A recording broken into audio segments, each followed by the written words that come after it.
Morning everyone. मैं स्मिता पटेल आप सभी का एम्बिशन क्लासेज पर हार्दिक स्वागत करती हूँ। आज की जो हमारी क्लास है वो हिंदी की बहुत इंपॉर्टेंट क्वेश्चन है। 2024 में आपका कोई भी एग्जाम है, बीपीएससी ट्री का एग्जाम हो या सीटेट का हो, आरओ का हो, एआरओ का हो, यूपी पुलिस का, कोई भी एग्जाम हो, क्योंकि अभी तक हमारे हिंदी में जो क्वेश्चन था वो सिंपल सा पूछा जाता था। लेकिन अब क्या है, थोड़े से एग्जाम में घुमाए हुए क्वेश्चन है, क्योंकि संख्या यहाँ पर बहुत ज़्यादा हो रही, वैकेंसी बहुत ही कम आ रही है। बस हज़ारों की संख्या में ही वैकेंसी आती है। तो सरकार को संख्या क्या है, फार्म तो बहुत 3-4 लाख 5 लाख के आसपास पड़ जाते हैं, लेकिन उसमें से लेने कितने होते हैं, 60,000 50,000। तो ऐसे ही कैसे कम करेंगे संख्या। तो वहाँ पर हिंदी के क्वेश्चन जो घुमा के पूछे जाते हैं, और हिंदी हर एक एग्जाम में भी पूछी जाती है, हर एक एग्जाम का हिस्सा होता है हिंदी, चाहे वो 30 नंबर का हो, 20 नंबर का हो, 40 नंबर का हो। और हिंदी में ही स्कोर अगर आपका बन गया तो समझ लो आपका सिलेक्शन पक्का है।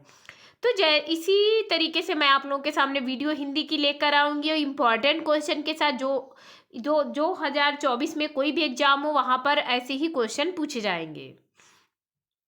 ये जो आप लोग देख रहे हैं वो 21,500 फीट की ऊंचाई से हेलीकॉप्टर से छलांग लगाने वाली दुनिया की पहली महिला बनी शीतल महाजन। यानी 21,500 फीट की ऊंचाई से हेलीकॉप्टर से छलांग लगाने वाली पहली महिला है शीतल महाजन। भारतीय स्काई डाइवर शीतल महाजन ने दुनिया की सबसे ऊंची चोटी माउंट एवरेस्ट के सामने 21,500 फीट की ऊंचाई से हेलीकॉप्टर से छलांग लगाकर स्काई डाइव करने वाली पहली महिला बन गई हैं, जिसके बाद वह 17,444 फीट की ऊंचाई पर काला पत्थर चोटी पर उतरी। वह एक प्रसिद्ध भारतीय स्काई डाइवर है जिनके पास कई स्काई डाइविंग रिकॉर्ड रह चुके हैं। शीतल को 2001 में चौथे सर्वोच्च नागरिक पुरस्कार पद्मश्री से भी सम्मानित किया गया था, 2001 में। अब यहाँ से हमारे हैं हिंदी के महाकाव्य। अभी तक हमारे एग्जाम में क्या होता था, रचनाएं पूछी जाती थी, लेकिन ऐसे क्वेश्चन नहीं पूछा जाता था कि ये कौन से महाकाव्य से है। अब हमारे यहाँ क्या पूछा जाता है, रचना के साथ साथ में महाकाव्य भी पूछा जाता है। तो पहला है हमारा चंद्रबरदाई। ये हमारी पता है कि पृथ्वीराज रासो का है। ये हिंदी का प्रथम महाकाव्य है। चंद्रबरदाई पृथ्वीराज रासो यह हिंदी का प्रथम महाकाव्य कहा जाता है। फिर है मलिक मोहम्मद जायसी, ये पद्मावत की रचना है, यह भी एक महाकाव्य है। तुलसीदास, इनकी रचना है रामचरितमानस। आचार्य केशव दास, इनकी रचना है रामचंद्रिका। मैथिली शरण गुप्त, साकेत, ये सारे के सारे महाकाव्य हैं। फिर है अयोध्या सिंह उपाध्याय हरिऔध, इनकी रचना है प्रिय प्रवास। द्वारका प्रसाद मिश्र, इनकी रचना है कृष्णायन।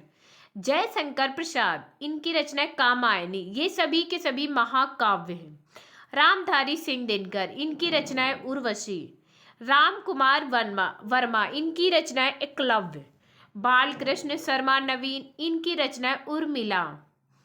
फिर है हमारी गुरु भक्त सिंह, इनकी रचना है नूरजहां विक्रमादित्य। फिर है अनूप शर्मा, इनकी रचना है सिद्धार्थ वर्धमान। फिर है हमारे रामानंद तिवारी, इनकी रचना है पार्वती। गिरिजा दत्त शुक्ल गिरीश, इनकी रचना है तारकवध। ये सभी के सभी महाकाव्य हैं, और बहुत इंपॉर्टेंट ये महाकाव्य हैं। अगर महाकाव्य का क्वेश्चन आता है आप लोगों का, तो यहाँ जो 15 महाकाव्य हैं इससे बाहर एक भी महाकाव्य आपका नहीं पूछा जाएगा। फिर इसके बाद आता है हिंदी साहित्य के खंड काव्य। वो महाकाव्य थे, अब हमारे हैं खंड काव्य। आदिकाल में रचित खंड काव्य, आदिकाल में जो रचना करे गई है। अब्दुल रहमान कृत, इनकी रचना है संदेश रासक। फिर है नरपति नल, इनकी रचना है बीसल देव रासु। फिर है जिन धर्म सूर्यकृत, इनकी रचना है थूलिभद्र भाग। ये सभी के सभी हमारे खंड काव्य हैं आदिकाल के। फिर आता है भक्ति काल में रचित खंड काव्य, यानी भक्ति काल में कौन कौन से खंड काव्य रचे गए हैं। नरोत्तम दास कृत, इनकी रचना है सुदामा चरित। नंद दास कृत भंवर गीत, इनकी रचना है रुक्मणी मंगल और भंवर गीत।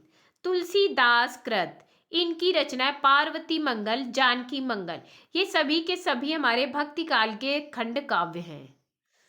फिर है रीति काल में रचित खंड काव्य। पद्माकर विरचित हिम्मत बहादुर विरुद्धावली, यानी पद्माकर के हैं विरचित हिम्मत बहादुर विरुद्धावली, ये रीति काल में रचित खंड काव्य हैं। फिर है आधुनिक काल के खंड काव्य जो भारतेंदु हरिश्चंद्र को कहा जाता है। श्रीधर पाठक का यह है एकांतवासी योगी। दूसरा है हमारा जगन्नाथ दास, इनका है रत्नाकर का हरिश्चंद्र, ये आधुनिक काल के खंड काव्य हैं। आधुनिक काल का कवि भाई भारतेंदु हरिश्चंद्र को भी कहा जाता है। फिर है द्विवेदी युग में रचित खंड काव्य।